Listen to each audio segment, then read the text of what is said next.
we have an executive order prepared for your attention that would withdraw the United States from the UN Human Rights Council, would withdraw the United States from the UNRWA, which is a refugee organization, and would also review American involvement in UNESCO, which has also exhibited anti-American bias. More generally, the executive order calls for a review of American involvement and funding in the UN in light of the wild disparities in levels of funding among different countries that, as you've expressed previously, is deeply unfair to the United States. So I've always felt that the UN has tremendous potential. It's not living up to that potential right now. It really isn't, hasn't for a long time.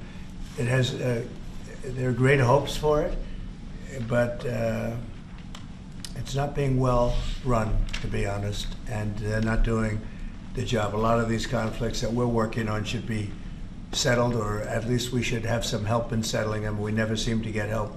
That should be the primary purpose of the UN, the United Nations. And again, it's got great potential, and based on the potential, we'll continue to go along with it, but they got to get their act together.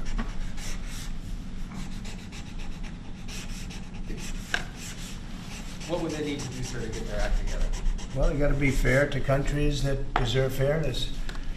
They have some countries, as you know, that are outliers, that are very bad, and they're being almost preferred as countries to those that do their job and are doing a good job. And they have to really, they're going to end up losing, a lot of countries are going to end up losing their credibility like other organizations, and then they're going to be nothing.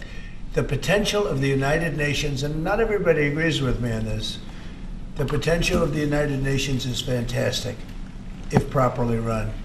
So we'll see what happens. How much money are you willing to take away from them? Well, we're taking away a little bit, but we're not looking to take away money. This is so important that we're really, as you know, the United Nations is largely funded by us. But, and it shouldn't be, it should be funded by everybody, but we're disproportionate, as we always seem to be. But it's something that if it ever lived up to the potential, in 10 minutes it would make up the difference. That's the kind of power it could have. Right now it doesn't have that power.